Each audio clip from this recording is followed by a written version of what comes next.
ನಮಸ್ಕಾರ, ಇಡೆನ್ಸ್ ನ್ಯೂಸ್ಗೆ ಸ್ವಾಗತ. ನಾನು ಮನೋಜ್ ಕಬ್ಬಲಿ. ನಮ್ಮ ಜೊತೆ ಪರಿಸರವಾದಿ ಭಾನುಮೋಹನ್ ಅವರು ಮೇಡಮ್ ಇದ್ದಾರೆ. ಅವ್ರನ್ನ ಮಾತಾಡ್ಸ್ತಾ ಹೋಗ್ತೀನಿ. ಮೇಡಮ್ ನಮಸ್ತೆ. ನಮಸ್ಕಾರ ಮೇಡಮ್, ಮೊದಲನೇದಾಗಿ ಮೈಸೂರಲ್ಲಿ ಯಥೇಚ್ಛವಾಗಿ ಭೂ ಮಾಫಿ ಆಗ್ತಿದೆ. ಈ ವಿಚಾರವಾಗಿ ನಿಮ್ಮ ಅನಿಸಿಕೆ ಏನು? ಮೈಸೂರಲ್ಲಿ ಯಥೇಚ್ಛವಾಗಿ ಅಂದರೆ ಈಗೊಂದು 15 ವರ್ಷದಿಂದ ಆಗ್ತಾಯಿದೆ. ಯಾಕೆಂದರೆ ಹಿಂದೆ ಎಲ್ಲ ನಾವು ನೋಡಿದಾಗೆ ಸುಮಾರು ಕಡೆ ಎಲ್ಲ ಅಧಿಕಾರಿಗಳು, ರಾಜಕಾರಣಿಗಳು ನಾವು ಯಾವುದೇ ಒಂದು ದೂರನ್ನು ಕೊಟ್ಟರೆ ಕೂಡಲೇ ಪರಿಶೀಲಿಸಿ ಅದನ್ನು ಯಾವ ಇಲಾಖೆಗೆ ಸೇರಬೇಕು ಅದನ್ನು ಮಾತೃ ಇಲಾಖೆಗೆ ತೊಗೋತಾಯಿದ್ರು. ಆದರೆ ಇತ್ತೀಚಿನ ದಿನಗಳು ಏನಾಗ್ತಿದೆ ಅಂದರೆ ಕೆಲವು ರಾಜಕಾರಣಿಗಳ ಪುಡಾರಿಗಳು ಇರ್ತಾರಲ್ಲ, ಅಂಥವರೇ ಎಲ್ಲ ಕಡೆ ಪರಿಶೀಲನೆ ಮಾಡಿ ಎಲ್ಲೆಲ್ಲಿ ಖಾಲಿ ಜಾಗ ಇದೆ, ಎಲ್ಲಿ ಕೆರೆ ಇದೆ, ಎಲ್ಲಿ ಉದ್ಯಾನವನ ಯಾವುದು ಮೇಂಟೆನೆನ್ಸ್ ಮಾಡ್ತಿಲ್ಲ, ಇದೆಲ್ಲ ನೋಡ್ಕೊಂಬಂದು ಅಧಿಕಾರಿಗಳಿಗೋ ರಾಜಕಾರಣಿಗಳಿಗೋ ಮಾಹಿತಿ ನೀಡ್ಕೊಂಡು ಬರ್ತಿರೋದ್ರಿಂದ ಈ ನಮ್ಮ ಮೈಸೂರಿನ ಸುತ್ತಮುತ್ತ ಎಲ್ಲ ಕಡೆನೂ ಭೂ ಮಾಫಿಯಾ ಹೆಚ್ಚಾಗ್ತಾ ಇದೆ.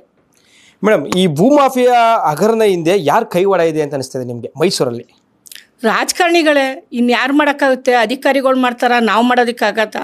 ಇಲ್ಲ ಒಬ್ಬ ಸಣ್ಣ ಬಡ ರೈತನೋ ಇಲ್ಲ ಒಬ್ಬ ಕಾರ್ಮಿಕನೋ ಯಾರೋ ಒಬ್ಬ ಅಂದರೆ ಒಂದು ಟೀಮ್ ಇರ್ಬೋದು, ಇನ್ನೊಂದು ಇರ್ಬೋದು, ಯಾವ್ದಾದ್ರು ಜಾಗದಲ್ಲಿ ಕೂತಿದ್ರೆ ಅದಕ್ಕೆ ಸಂಬಂಧಪಟ್ಟ ವಲಯ ಕಚೇರಿ ಅಧಿಕಾರಿಗಳು ಸ್ಥಳಕ್ಕೆ ಹೋಗ್ಬಿಟ್ಟಿದ್ದಾನೆ ಒಂದು ವಸೂಲಿ ಮಾಡ್ಕೊಂಬರ್ತಾರೆ, ಇಲ್ಲಾಂದರೆ ಎತ್ತಿಸ್ತಾರೆ. ಇಲ್ಲಾಂದರೆ ರಾಜಕಾರಣಿಗಳ ಬೆಂಬಲದಿಂದ ನಾವು MLA ಕಡೆಯವರು, ನಾವು MP ಕಡೆಯವರು, ನಾವು ಕಾರ್ಪೊರೇಟ್ರ್ ಕಡೆಯವರು ಅಂತ ಹೇಳ್ಕೊಂಡು ಕೂತ್ಕೊಂಡು ಜಾಗದಲ್ಲಿ ಸಣ್ಣ ಒಂದು ಪೆಟ್ಟಿ ಅಂಗಡಿ ಇಡ್ತಾರೆ. ಆ ನಂತರ ದಿನ ಬೆಳ್ಕೊಂಡು ಅದು ಹೋಗೋದಕ್ಕೆ ಸಾಧ್ಯ ಆಗುತ್ತೆ. ಮೇಡಮ್, ಎಲ್ಲೋ ಒಂದು ಕಡೆ ಮೈಸೂರು ಜಿಲ್ಲಾಡಳಿತ ಜಾಣ್ಮೆ ನಿದ್ದೆ ಮಾಡ್ತಾ ಇದೆ ಅಂತ ಅನಿಸ್ತಾ ಇದೆ ನಿಮಗೆ ಈ ವಿಚಾರವಾಗಿ? ಜಾಣ್ಮೆ ನಿದ್ದೆ ಅಲ್ಲ, ಕುರುಡು ಜಾಣ ತೋರಿಸ್ತಾ ಇದ್ದಾರೆ. ನಮ್ಮ ಜಿಲ್ಲಾಧಿಕಾರಿಗಳು ಈ ಹಿಂದೆ ಮಹಾನಗರ ಪಾಲಿಕೆ ಆಯುಕ್ತರಾಗಿದ್ದರು, ಆವಾಗಲೂ ಏನೂ ಮಾಡಲಿಲ್ಲ. ನಾನು ಆವಾಗಲೇ ಒಂದು ಟೈಮಲ್ಲಿ ಮೋದಿ ಬರೋ ಸಂದರ್ಭದಲ್ಲಿ ಪ್ರತಾಪ್ ಸಿಂಹ ಅವರು ಸಿಕ್ಕಿದಾಗ ಒಂದು ಪಾರ್ಕಲ್ಲಿ ಕಸ ವಿಲೇವಾರಿ ಘಟಕ ಮಾಡ್ತಾಯಿದ್ರು. ಅಲ್ಲ ರೀ, ಪಾರ್ಕ್ ಇರೋದೇ ಒಳ್ಳೆ ಗಾಳಿ ತಗೊಳ್ಳೋದಕ್ಕೆ ಹೋಗೋದಕ್ಕೆ, ಇವರು ಅಲ್ಲಿ ಕಸ ವಿಲೇವಾರಿ ಮಾಡ್ತೀನಿ ಅಂದರೆ ಯಾವ ಅರ್ಥ?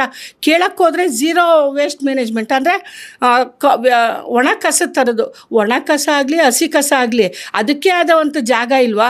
ಹಂಗಾರೆ ಇವರು ಅಡುಗೆ ಮನೇಲಿ ಬಚ್ಚಲು ಮನೆ ಕಟ್ಕೋತಾರೆ, ಇವರು ದೇವ್ರ ಮನೇಲಿ ಬಚ್ಚಲು ಮನೆ ಮಾಡ್ತಾರೆ. ಇವರು ಒಂದೊಂದಕ್ಕೆ ಒಂದೊಂದು ಸ್ಥಳ ನಿಗದಿಯಾಗಿದೆ. ಯಾಕೆ ನೀವು ಅಲ್ಲಿ ಮಾಡ್ತೀರಾ? ನಾನು ಅಂದೆ, ಪ್ರತಾಪ್ ಸಿಂಹನೂ ಇದ್ದರು ನೋಡಿ, ಮೋದಿ ಅವ್ರು ಬಂದಾಗ ರೋಡಲ್ಲಿ ನಾನು ಅಡ್ಡ ಹಾಕಿ ಗ್ಲಾಸ್ ಓಪನ್ ಮಾಡಿ ಇಲ್ಲಿ ವಾಸನೆ ಕುಡಿದಿ ಅಂತ ಹೇಳ್ತೀನಿ, ಇಲ್ಲ ನಿಲ್ಲಿಸಿ ಅಂದರೆ ನಿಲ್ಲಿಸಿದೆ. ಈ ಸಂದರ್ಭದಲ್ಲಿ ಯಾಕೆ ಹೇಳ್ದೆ ಉದಾಹರಣೆ ಅಂದರೆ, ಲಕ್ಷ್ಮೀಕಾಂತ್ ರೆಡ್ಡಿ ಅವರು ಮಹಾನಗರ ಪಾಲಿಕೆ ಆಯುಕ್ತರಾಗಿದ್ದರು, ಈಗ DC ಆಗಿದ್ದಾರೆ. ಇವ್ರು ಸಾರ್ವಜನಿಕರಿಗೆ ಅನುಕೂಲ ಆಗೋ ಅಂಥದ್ದನ್ನು ಮಾಡೋದು ಬಿಟ್ಬಿಟ್ಟು ಅಲ್ಲೆಲ್ಲೋ ಕಬಿನಿ ವಾಟರ್ ಹತ್ರ ಹೋಗಿ ಜಲ ಕ್ರೀಡೆ ಮಾಡ್ತೀನಿ ಅಂತಾರೆ, ಚಾಮುಂಡಿ ಬೆಟ್ಟದ ಮೇಲೆ ಬೋಟಿಂಗ್ ಮಾಡೋಕ್ಕೆ ಹೋಗ್ತಾರೆ. ಏನು ಇವ್ರಿಗೆ ಮನುಷ್ಯತ್ವ ಇಲ್ವಾ?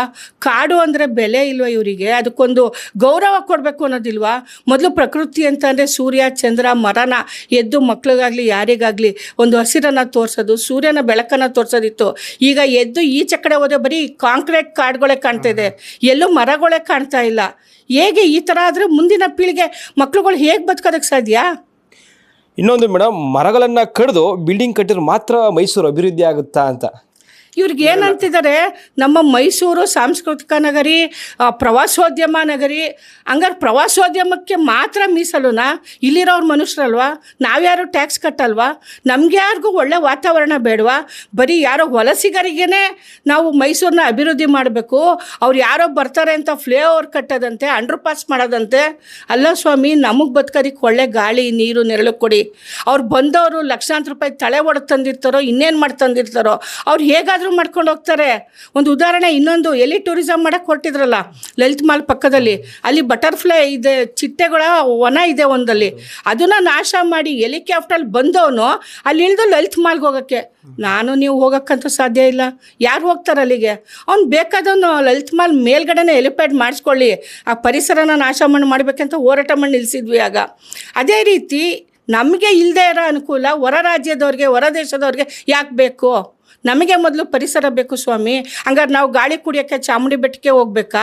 ಉದ್ಯಾನವನಕ್ಕೆ ಹೋಗ್ಬೇಕಾ? ನಮ್ಮನೆ ಮುಂದೆ ಹಸಿರು ಬೇಡವಾ? ರೋಡ್ ಮಾಡ್ತಾರೆ, ಫುಟ್ಪಾತೇ ಇಲ್ಲ. ಇದೇನೋ ಒಂದು ಹಾಡಿದೆ, ಎಲ್ಲ ಮಾಯ ಅಂತೇಳಿ. ಹಂಗೆ ರೋಡು ಬಂತು, ಫುಟ್ಪಾತ್ ಮಾಯ ಅಂತ ಹಾಡು ಹೇಳ್ಬೇಕು ಇನ್ಮೇಲೆ ನಾವು. ಆ ರೋಡಲ್ಲಿ ಫುಟ್ಪಾತ್ ಇಲ್ಲ, ಫುಟ್ಪಾತಲ್ಲಿ ಗಿಡ ಹಾಕೋದಕ್ಕೆ ಜಾಗ ಇಲ್ಲ. ಮೋರಿ, ಆ ಮೋರಿಲಿ ನೀರು ಹೋಗುತ್ತೋ ಕಸ ಹೋಗುತ್ತೋ ಒಂದು ಗೊತ್ತಿಲ್ಲ. ಒಟ್ನಲ್ಲಿ ದುಡ್ಡಂತೂ ಮಾಡ್ಕೋತಾರೆ ಮೋರಿಲಿ. ಆಮೇಲೆ ಉದ್ಯಾನವನ, ಅಲ್ಲೋದ್ರೆ ಗೆಜಪ್ ಕಟ್ತೀನಿ, ಯೋಗ ಕ್ಲಾಸ್ ಮಾಡ್ತೀನಿ, ಮಕ್ಕಳಿಗೆ ಆಟೋಟಿಕೆ ಹಾಕ್ತೀನಿ, ಇದನ್ನು ಮಾಡ್ತಾರೆ. ಇನ್ನೆಲ್ಲಿ ಸ್ವಾಮಿ ನಾವು ಗಿಡ ಹಾಕೋದು?